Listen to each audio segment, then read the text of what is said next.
ya baru bisa mengerjakan. Itu anak usia SMP ketika kalian berada di.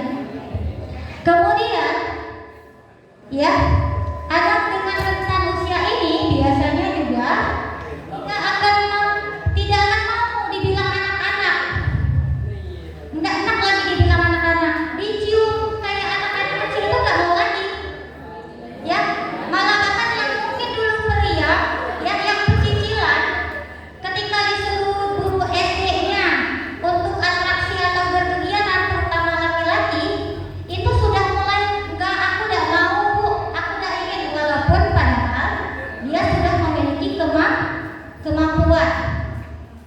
Selanjutnya ya cara berpikirnya juga nggak kayak anak SD lagi yang ini itu manut, tapi sudah mulai ya berpikir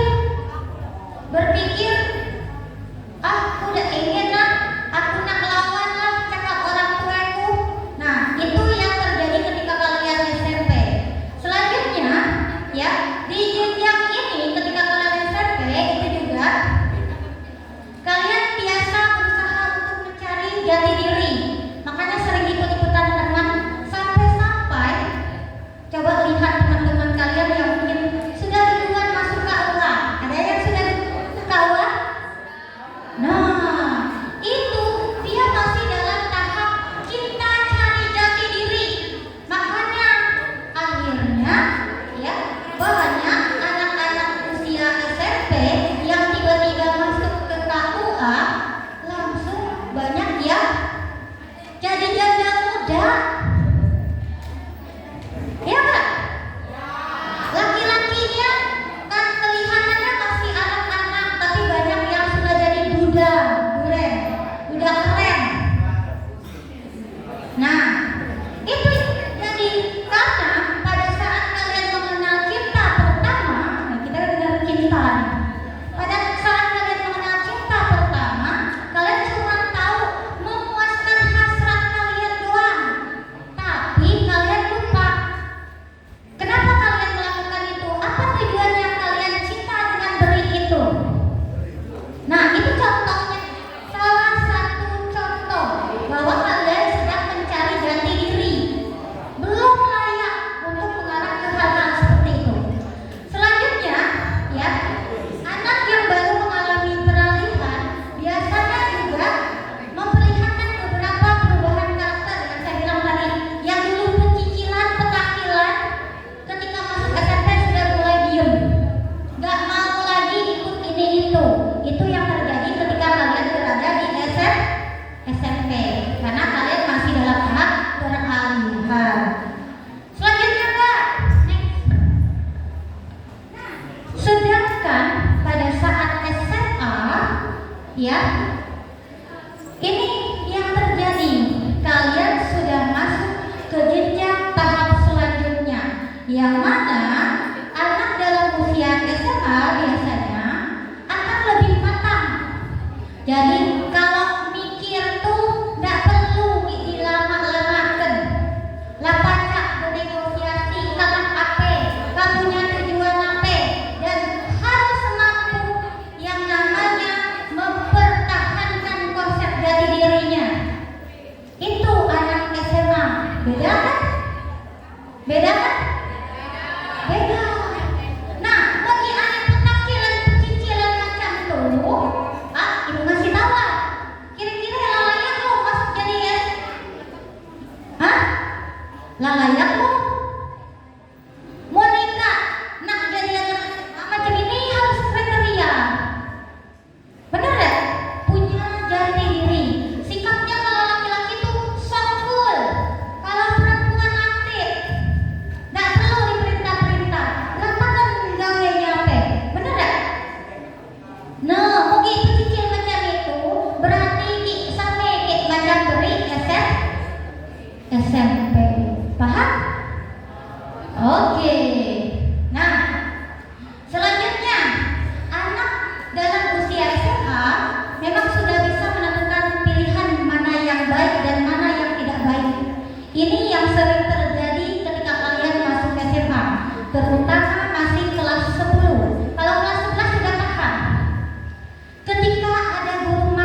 Banyak anak zaman sekarang, ya terutama ketika sudah SMA, sudah mampu berpikir itu dan tidak perlu lagi disuruh-suruh, terutama ketika dia sudah masuk usia 17 tahun. Ada yang usia 17 tahun? Ada? Ada yang sebentar usia 17 tahun? Nah, anak usia 17 tahun dalam tahap perkembangannya, dia selalu yang namanya sudah matang dalam berpikir. Nah, itu yang harus kalian amati. Selanjutnya, anak SMA sudah mampu yang namanya bertanggung jawab atas hal yang dilakukan. Ya, sudah mampu memiliki rasa tanggung jawab atas pilihan hidupnya, atas hal-hal yang dilakukannya. Kenapa demikian? Karena sudah matang pikirannya. Kira-kira kalau aku ikut kawanku ke Bangunan sebelah hari, nongkrong dan ikut MPLS, akan merugikan tak untuk aku? Itu yang harus dipikir, benar tak? Itu sudah punya rasa tanggung jawab. Kira-kira makku di rumah, walaupun ku diam di Tanjung Sangkar atau ku diam di Penutup atau Simpang yang jauh dari orang tua, kira-kira akan marah enggak kalau aku tidak sekolah benar-benar? Itu pasti jadi tanggung jawab buat kalian. Apalagi sekarang nih, zaman haro ya, benar tak? Zaman haro tuh, mak kalian di rumah hanai, di laut hanai, di kebun hanai, di hutan hanai, banting tulang, ngerikep biar kalian tuh pacak di hekula ke sini, pakai motor bagus, HP bagus. Nah, untuk apa? Demi kenyamanan kalian. Tapi kira-kira nih, kalian sudah mampu bertanggung jawab belum dengan keinginan orang tua kalian itu, dengan amanah dari orang tua kalian itu? Itu yang harus kalian pikirkan. Lantakan haro, jangan berpikir yang aneh-aneh ketika kalian di sekolah. Di sini nak, ibu kasih tahu, ibu udah ngajar di beberapa tempat, dari Jakarta Belitung sampai ke Pulau Bangka, ya. Di sini adalah sekolah terenak aturannya, benar? Ya, kenaikan kelasnya, kalau kau masuk kelas, kau ada bikin ulang, aman, naik kelas sampai selesai, benar ya kak? Tapi kalau kalian pernah masuk kelas dan pernah kerjakan tugas guru, jangan harap katanya kurikulum 2000, kurikulum merdeka, katanya hibrid, katanya selalu naik kelas, benar tak? Di sini tidak ada kalimat demikian. Kalau kalian tidak layak naik kelas, kalian tidak akan dinaikkan ke kelas. Tanya sama kakaknya, tahun ini ada berapa orang kak yang tidak naik kelas? Ada berapa? Ada tiga orang ya tahun ini.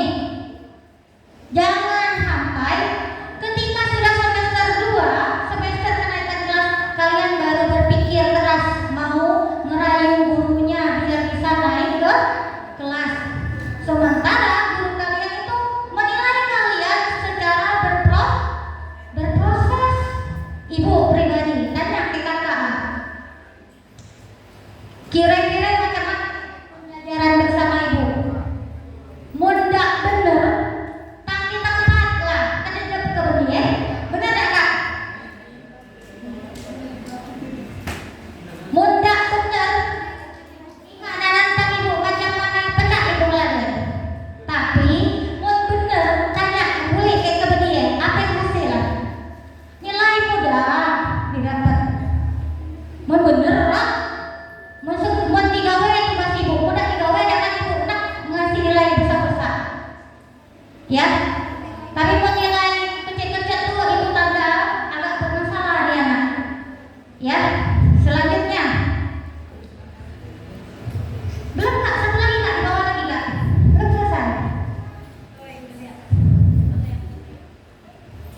main bola biar jadi atlet. Jangan cuma main bola ece. Ya. Saya minatnya di sastra, Bu. Saya suka puisi. Berlatih puisinya. Ketika ada lomba, ikut lomba puisi. Saya suka, Bu, IT, Bu. Berlatih IT-nya telah dipakai. Ibu tuh paling cermat lihat kalian. Karena Ibu di pelajaran sosiologi itu, ya, Ibu bisa memahami karakter-karakter kalian. Lihat buke kita kan. Cuma diam baik. Gak usah banyak bunyi. Oh, ini sifatnya macam ini. Oh, ya, benar gak? Nah, karena di pelajaran Ibu macam itu. Nah, ini bukti ya bahwa di pelajaran Ibu ada proses pengenalan diri. Ayo Kak, next Kak. Lanjut Kak, lanjut. Bukan, ya. Ini benar Kak, mengenali diri Anda untuk menentukan tujuan bersekolah. Ini yang saya selalu terapkan ke siswa saya, belajar saya. Kalau tidak kenal diri Ika, gimana Ika nak kenal ke orang lain? Gimana Ika nak kenal ke diri itu? Benar tak? Mudah kenal macam mana? Beraba-raba. Oh, dia ini macam ni. Padahal bukan. Akhirnya apa? Timbul jadi fitnah. Kalau kita salah praduga. Maka dari itu silahkan kenali diri kalian sebelum kenali lingkungan kalian. Karena proses pembelajaran itu asal dari diri kalian sendiri.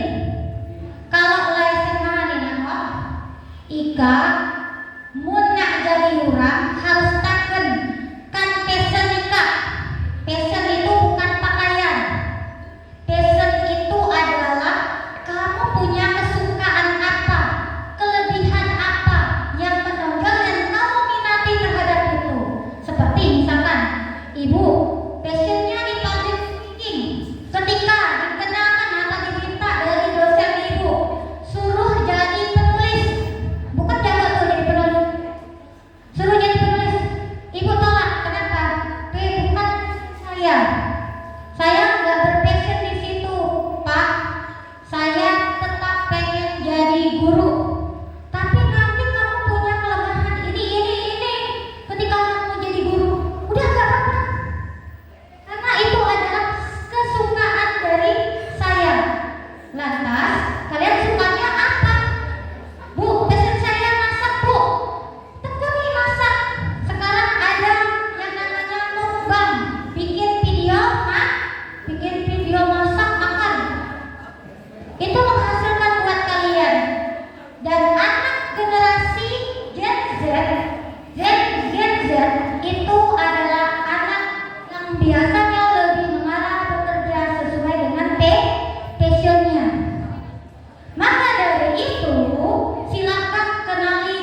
itu anak sanguinis. Kemudian emosinya selanjutnya tidak produktif dan agak sedikit egois. Egois dalam beberapa hal karena dia sering dimanfaatkan dari orang lain. Terus membesar-besarkan masalah. Jadi hati-hati kalau punya masalah dengan orang sanguinis. Dia bisa membesar-besarkan masalah. Selanjutnya, tipe kepribadian yang selanjutnya adalah melankolis. Orangnya perfeksionis. Segala hal kalian atau punya trik itu kalau sampai ujung kaki diperiksa tuh wajah kalian, mata kalian kira-kira sudah sesuai kriteria dia, itu tandanya dia seorang melankolis. Sesuai dengan keinginan dia. Tulis, kalau salah langsung dihapus atau langsung dirobek, dia ganti yang baru. Saking tidak mau ada coretan, itu seorang melankolis. Biasanya penampilannya itu klinis. Ada yang penampilannya klinis? Klinis itu dia rapi semua. Dia tata dengan baik, ya. Terus kemudian dan lain sebagainya.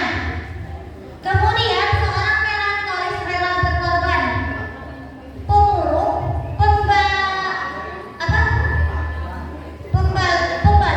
Kalau dia punya masalah, kalian punya masalah sama melankolis, biasanya dia suka membalas. Dia tuh punya dendam yang sangat tinggi. Selanjutnya, ya, berpikirnya negatif, suka banyak piktor alias pikiran kotor. Terus overthinking, biasanya bahasa orang sekarang. Dan kemudian kurang bermasyarakat serta teoritis. Banyakan teori tapi prakteknya nggak ada, alias nol.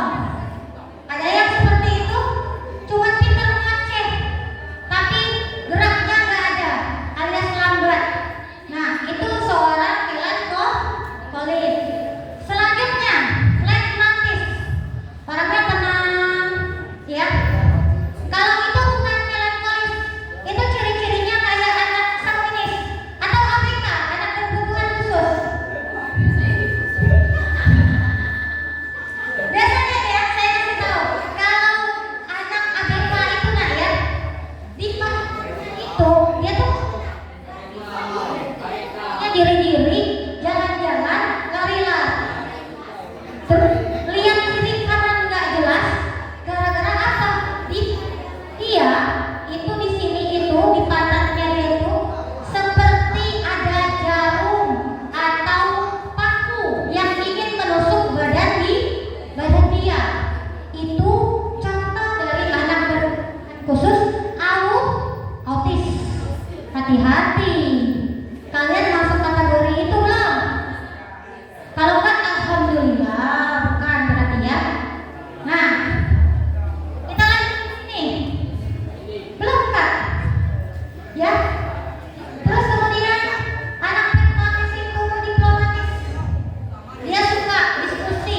Kalau dia punya keinginan, dia akan mendiskusikannya dan kemudian ya akan lebih mudah kalian tanggapi karena anaknya tipikalnya praktis, kemudian teratur, tapi agak cuek sama kehidupan. Ada serakah lah. Yang penting aku bahagia, asalkan aku bacok, kasegol aku bacok. Tuh anak flegmatis. Kemudian dia tidak tegas. Terus cari aman sendiri, penakut dan cepat khawatir. Apa-apa takut salah. Tuh termasuk ciri-ciri kalian kan? Kalian punya ciri-ciri seperti Hah? Nah, ya. Sambil kalian mikir, ya. Sambil kalian mikir dari semua itu, ya. Kira-kira kalian itu mirip ke siapa? Mirip kategori kepribadian yang mana? Ini hanya salah satu dari teori yang paling sering digunakan oleh para psikolog untuk mengetes bagaimana karakter kalian, kepribadian kalian. Tapi ini prinsip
Ya, tidurnya pelan-pelan kita sedikit. Agak fokus soalnya tadi sebelah sana.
dari guru ataupun dari orang yang berbicara, berarti kalian belum siap jadi anak SMA.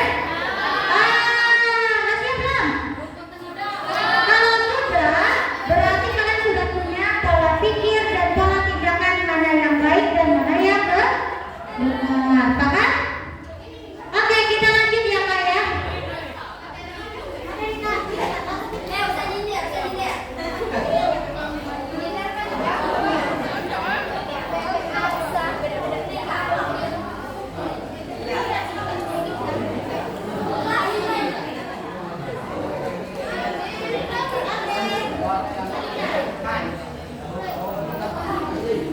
Capek ya?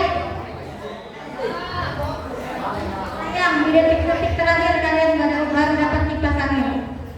Oke, nah sekarang ini hubungan, ada yang mau ditanyakan? Ada yang mau ditanyakan?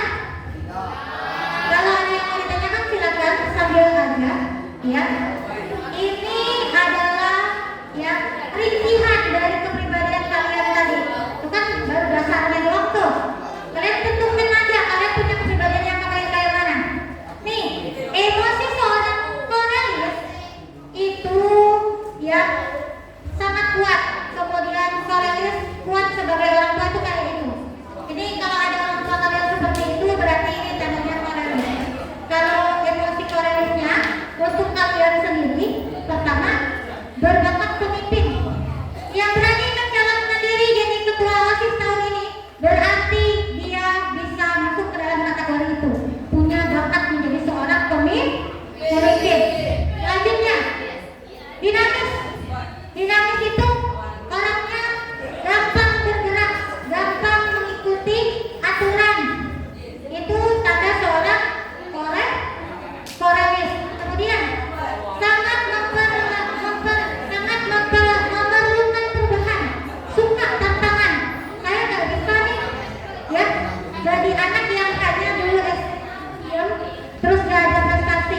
Di SMA saya mau berprestasi karena cita-cita saya polisi, maka dari itu saya harus ikut ke Jogja, saya harus ikut OSN, Olimpiade ya olahraga nasional ya, saya harus ikut itu karena dia suka terhadap perubahan. Terus Kuni ada cita-cita nak jadi APG ya, perawat, nak masuk sekolah negeri karena mak baku nggak sanggup nyekolahkanku. Agar dapat biaya murah, ku harus ikut lomba apapun bentuknya dari sekolah. Maka macamku karena ada pada saat kalian mau kuliah ya, kalian sudah punya jalur. Mau kuliah jalur mana? Jalur ketua OSIS nih yang jadi pemimpin. Kalau kalian jalur ketua OSIS, kalian kuliah masuk jalur tol, jalur pramuka Garuda. Yang jadi polisi, jadi TNI, kemudian ya mau kuliah jalurnya jalur tol, silahkan melalui pramuka Garuda. Selanjutnya, jalur yang selanjutnya adalah jalur prestasi. Mau prestasi apapun, saya berbakat di bidang seni, saya pintar bikin komik digital. Jalurnya ada di kalian. Juara 3 ada di kabupaten.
benar nggak? Tapi tidak, ya, tapi tidak melupakan kalian sebagai anak, yaitu belajar. Jangan sampai ikat di ke laut, tapi pada saat jam sekolah ngantuk kalian di rumah pulang. Kalau baca, kalau kelak lawak tuh, misal hari Jumat, kan? Jumat itu kan cuma sampai jam 11, kemudian Sabtu, Minggu, udah pergilah ke laut. Kalian yang merasa membeli sesuatu dengan jalur mandiri itu, atau misalkan ada punya duit buat jadi polisi, benar gak? Nah, selebihnya siapkan diri untuk biar bisa berprestasi di sekolah dan bisa jadi anak yang bisa mengambil ilmunya di sekolah, ya. Terus kemudian memancarkan keyakinan, tuh yang punya karismatik, yang kalau ngomong didengar dari orang, nggak perlu disuruh diam mana itu atau orang itu bisa dia masuk kategori ini. Selanjutnya bisa menjalankan apa saja, disuruh ini itu ini, nggak tahu macam abang di belakangnya itu yang paling ganteng sebelah sini, abang HP mana itu, abang Radi. Nah dia disuruh ini tuh ya. Ini seorang korenis. Selanjutnya kak, silakan tebak diri kalian sendiri.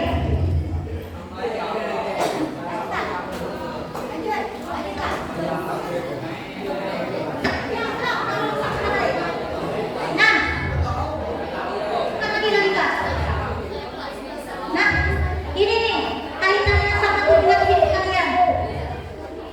Ini kaitannya sama tujuan hidup kalian. Seorang korenis ini kalau punya teman korenis seperti ini, kalau dalam pekerjaan tujuan pekerjaannya seperti itu, bisa dibaca sendiri? Bisa, tidak perlu ibu jelaskan ya. Ada yang ditanya kan? Ya? Ngapain? Oh, nah ini tanda-tanda engkau punya masalah hidup dan nak. Kalau ibu tahu apa yang masuk anak kebutuhan khusus sebenarnya, ibu ada kata, terus misalnya agak-agak lain, ibu dah setelah, tenang deh. Ya, ini anak korenis punya target hidup, kemudian melihat seluruh gambaran, kemudian tidak hanya melihat satu sudut pandang, tapi seluruh sudut pandang. Tidak hanya memikirkan kepentingannya, tapi dia bertanya dulu bagaimana kebutuhan orang sekitarnya. Itu anak korenis. Selanjutnya terorganisir dengan baik. Ini cocok menjadi pemimpin. Kemudian mencari pemecahan praktis yang mudah, yang gampang, tapi tepat tujuan dan tepat sasaran. Selanjutnya bergerak cepat untuk bertindak. Tidak bertele-tele. Selanjutnya ya mendeklarasikan pekerjaannya.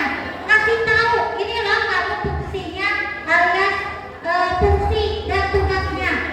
Kemudian menekankan pada hasil. Jadi prioritasnya hasil. Prosesnya terserah kanan dan terbalik, yang penting hasilnya berhasil.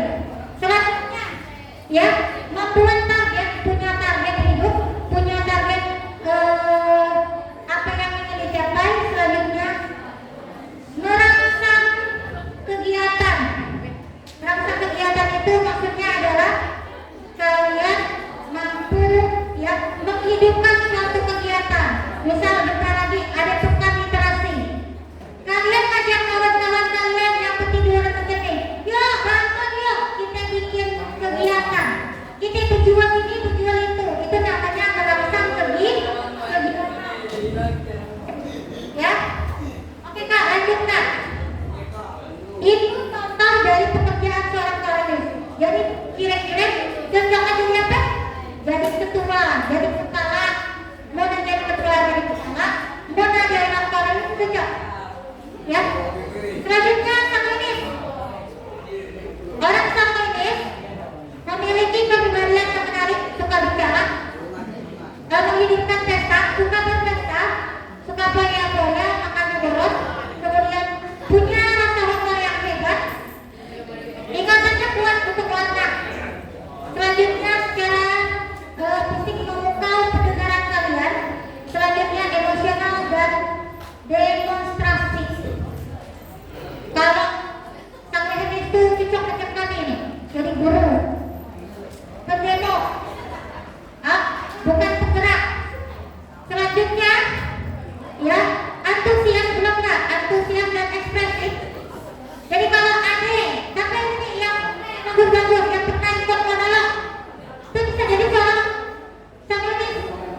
tinggi, kemudian mulai dengan cara setelah mengilhami orang lain untuk ikut, dia ngajak orang lain. Makanya kalau orang sakit itu cocok jadi sales.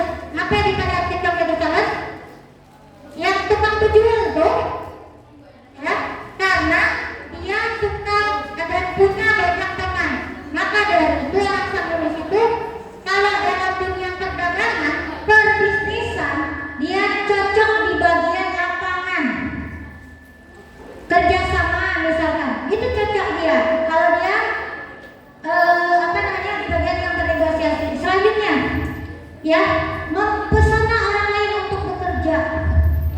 Ya, dia mengilhami orang. Oh, aku harus bekerja kayak gini. Oke Kak, lanjut Kak. Lapangan kan sampai sini nak. Nah, selama Pak Ibu melanggar. Ya, ya, ini ada apa?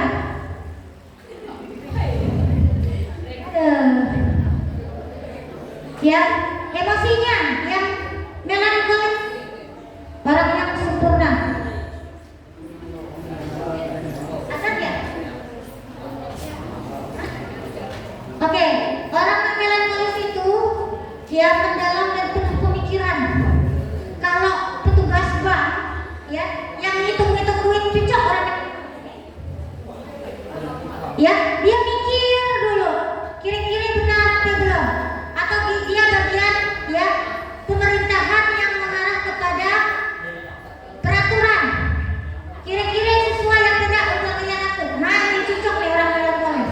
Selanjutnya, serius dan tekun. Nggak bisa orang melankolis itu muke-muke apa namanya? Muke-muke bahagia, muke datar. Itu orang melankolis. Terus kemudian, ya, cenderung jenius karena dia tadi tekun dan berpikir panjang. Selanjutnya, ya, berbakat dan kreatif. Bakatnya tinggi, apalagi misalkan kalau kalian jadi konten apa ya, pembuat komik, konten komik misalkan, pembuat komik itu cocok karena dia betah bekerja di depan komputer, bekerja di tempat. Nah, itu bisa menentukan loh masa depan kalian tuh kayak mana. Terus kemudian, ya, artistik dan musikal. Nak tangkap gak? Kayak siapa? Gue kasih tahu orang melankolis macam wakka kesiswaan kita, Pak Widodo. Tuh oke, macam itu lah. Melankolis, muka datar, tapi pintar sebenarnya, jenius. Nah, itu. Lah pecah itu kan dulu enggak sih kok. Nah, enggak tebak lah ibu macam mana dia. Tapi proses ini panjang. Enggak bisa hanya dalam satu hari. Harus berhari-hari. Bahkan rentang waktunya untuk menentukan karakter seorang anak itu harus memerlukan waktu minimal 3 bulan. Ya. Karena kadang masih terlihat dia hanya memperlihatkan cover depannya tapi tidak pada aslinya. Kelihatan baru akan kelihatan pada saat 3 bulan ke depan. Selanjutnya, filosofi dan puitis, menghargai keindahan, perasa terhadap orang lain, suka berkorban, penuh kesabaran dan idealisme. Itu seorang melankolis. Selanjutnya, ya, Kak, lanjut Kak. Nah, ini pekerjaannya berorientasi pada jadwal. Kalau jadwal anak susu, dia akan marah. Bukan jadwal ini, tuh kayak gimana? Nah, itu bisa ke dalam kategori melankolis. Perfect, yang saya bilang tadi, kalau punya tunang dan sampai ke kalau punya emak atau bak, ya, di rumah itu, walaupun dia seorang laki-laki, dia yang ngatur perabotan rumah. Nggak boleh pecah atau nggak boleh berdebu sedikit pun. Bisa jadi dia seorang melankolis. Ya, tempatnya harus ada tempatnya. Bisa jadi seperti itu. Ya. Kemudian, sahabat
keseimbangannya, hidup konsisten, ya.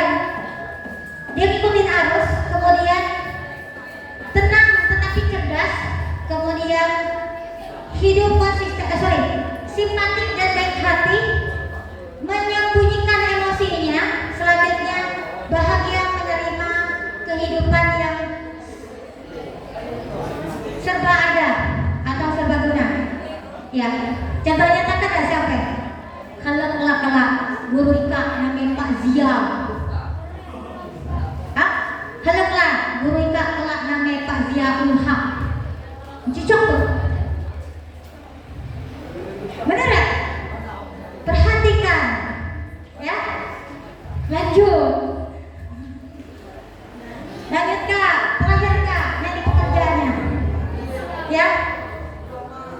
Cakap dan mantap, damai dan mudah sepakat, punya kemampuan administratif, tapi tidak sebaik seorang melankolis. Kemudian menjadi penengah masalah, dia tidak suka mencari gara-gara. Kemudian menghindari konflik, baik di bawah tekanan, ya.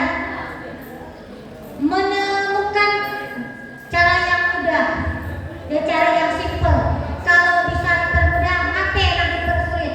Nah, ada yang seperti itu. Ya, dia tipikalnya praktis. Makanya pekerjaannya cari pekerjaan yang santai. Contoh, yang baru bukan gak menghasilkan ya. Contoh content creator. Banyak anak muda zaman sekarang yang memiliki karakter pragmatis dan dia menjadi content creator. Kira-kira gaulnya santai gak? Santai, ya. Di bawah tekanan gak? Nah, di bawah tekanan kejar target.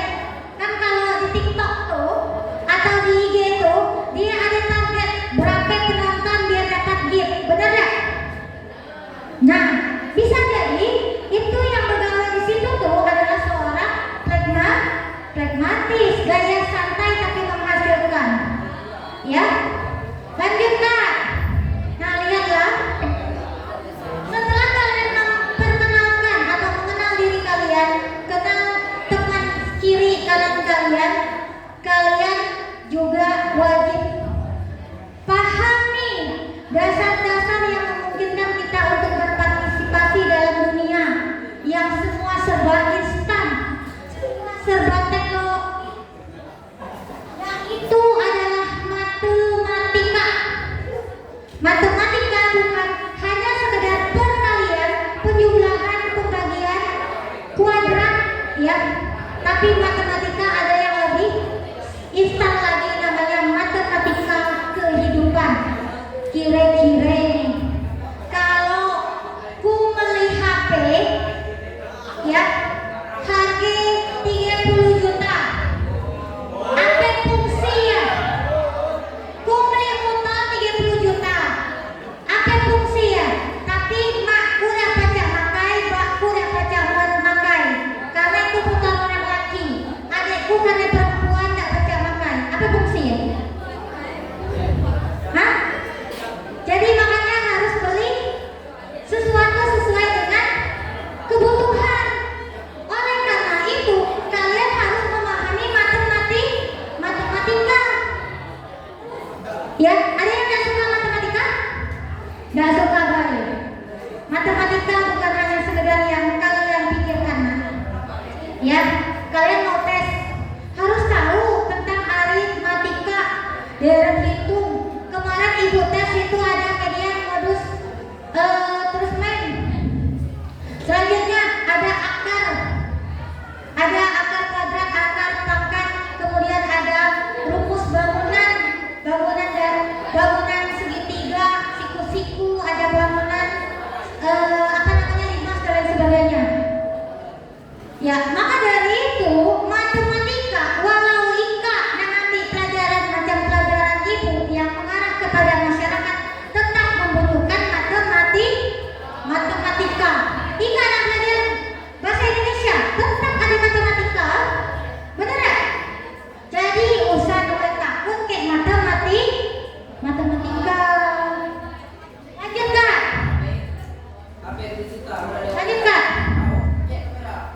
Lanjut Kak.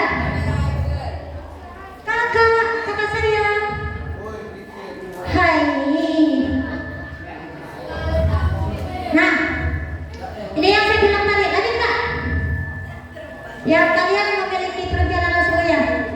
Selanjutnya, hal apa yang harus kalian cari ketika kalian SMA? Kalian harus menguasai bahasa. Kenapa saya bilang bahasa? Ika nak pegawai setelah SMA, Ika nak kuliah setelah SMA, mau nikah pandai minimal bahasa Inggris, kalian akan mampu menguasai dunia, akan mudah diterima kerja. Di perpustakaan tuh, ibu kasih tahu, berhubung ibu kepala perpustakaan, ya. Di perpustakaan tuh ada banyak kamus dan trik-trik belajar bahasa dari bahasa Jerman, Prancis, Korea, Jepang, Cina, Arab, ada semua di situ. Tinggal kalian buka-buka. Terus berbanyak menonton film. Ya, semua ada di situ. Silakan dilihat nanti di pinggir bukunya, boleh. Biar kalian lebih mampu menguasai kehidupan sedari dini. Makanya sekolah jangan cuma duduk tidur. Duduk di kelas, habis itu tidur. Bikin apa namanya GPS sederhana, yaitu Ilaranika, bikin peta sederhana. Jangan macam tuh, ambil manfaat dari sekolah, ambil sebanyak-banyaknya manfaat ilmunya. Lanjut Kak.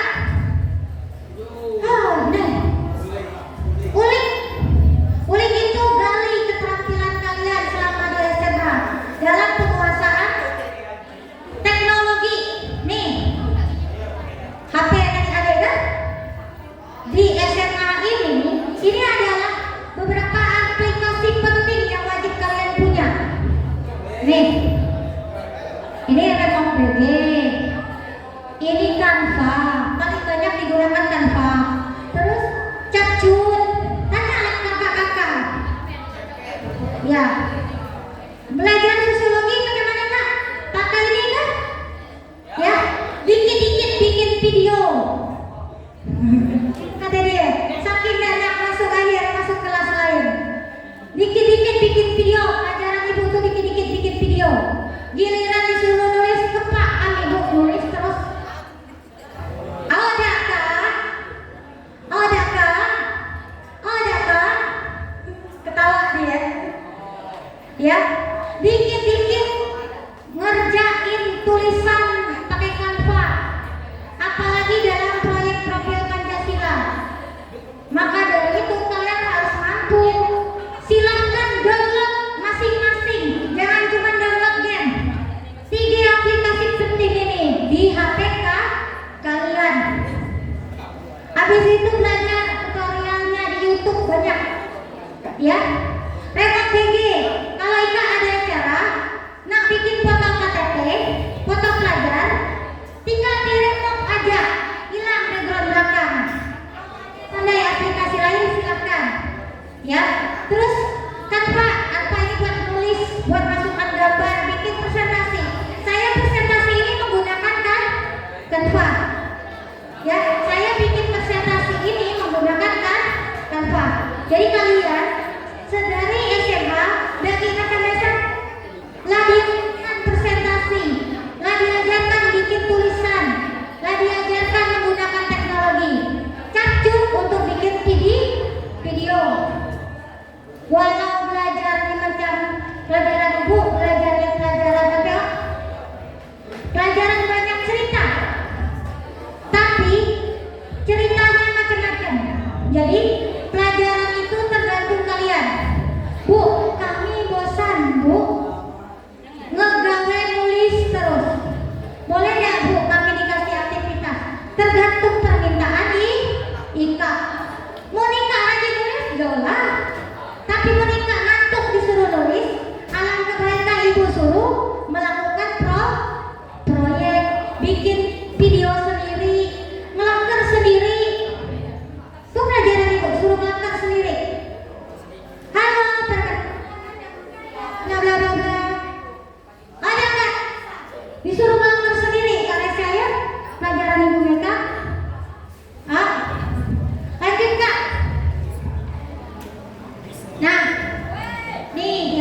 bilang, ulik potensi dirimu dengan mengikuti kegiatan ekstrakurikuler dan lomba.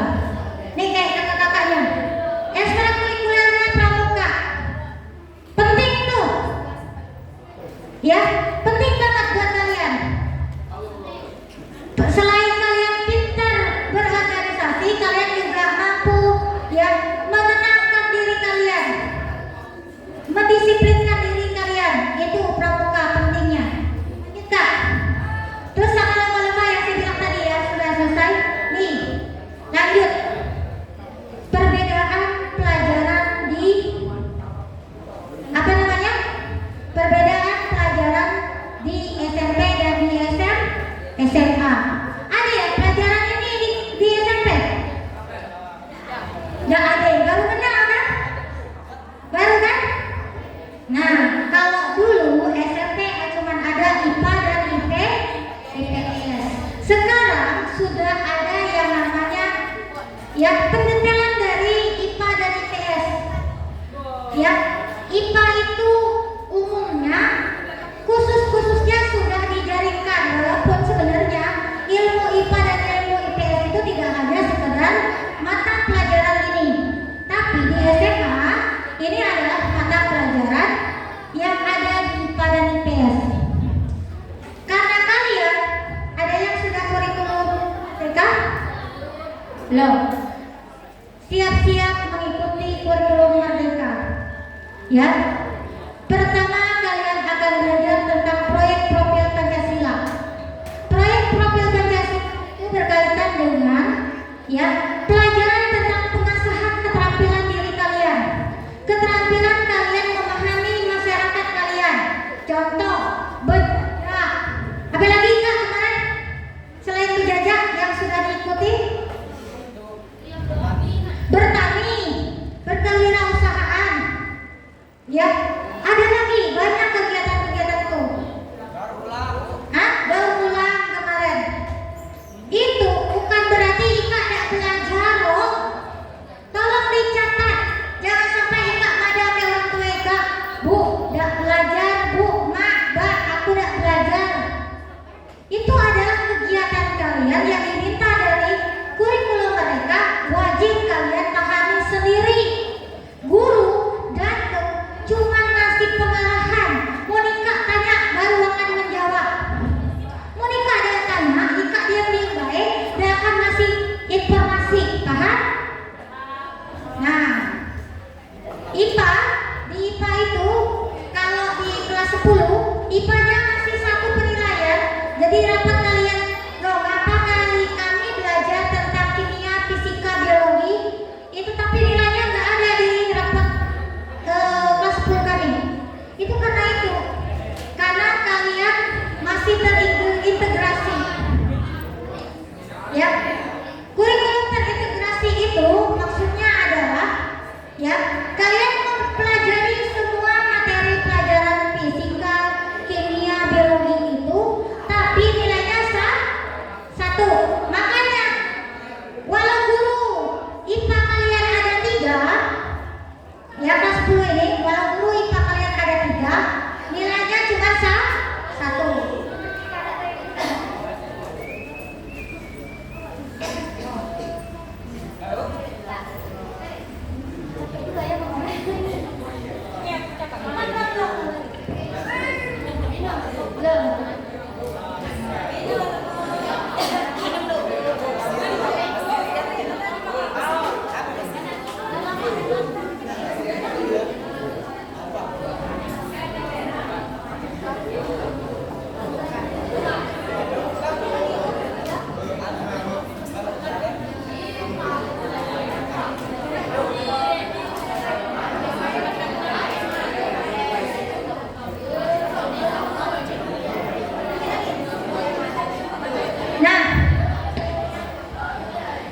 Jadi ibu gaya cepat nih. Sama juga dengan IPS. Jadi berbaiklah dengan 3 guru tersebut atau 4 guru tersebut yang mengaku macam pelajaran IPA, karena nilainya nanti akan disalurkan. Paham? Ya, mau naik kelas nggak baca IPA cuma untuk serombongan.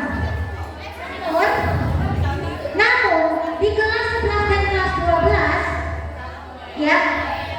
Namun, apa ini? Namun di kelas 11 dan kelas 12 kalian akan dipisah sesuai dengan kebutuhan hidup kalian. Usah ada yang ngada-ngada aku nak ikut dia. Jangan sampai ya masa depan kalian ikut-ikutan teman. Mau ada yang nak bercita-cita jadi polisi, ya kuat-kuatlah dinilai tuh kimia, ngebahas narkoba nanti tuh, fisika ngebahas mesin, ya terus kemudian biologi ngebahas reproduksi, cerita tentang bagaimana kalian hamil, ngebahas darah. Mau nak jadi bidan, ambillah jurusan itu, ambil mata pelajaran itu, kuat-kuatinlah belajar dari pelajaran itu. Terus aku nak jadi pebisnis, entah aku jadi masuk di apa namanya, di puskesmas, aku takut ke darah. Aku nak ambil ekonomi, aku nak buka usaha sendiri. Terus mau nak jadi pelaut handal, belajar geografi, ada sistem peta. Mau nak ngambil TN, polisi atau berhubung, ambil geografi. Di situ kalian akan diajarkan tentang struktur bumi, diajarkan tentang bagaimana kalian yang membuat suatu peta, membaca suatu peta, ya menggunakan satelit luar angkasa agar bisa melihat orang di sekitar kalian atau melihat laut di permukaan laut itu. Apakah banyak ikan atau enggak, bisa kalian belajar menggunakan geografi.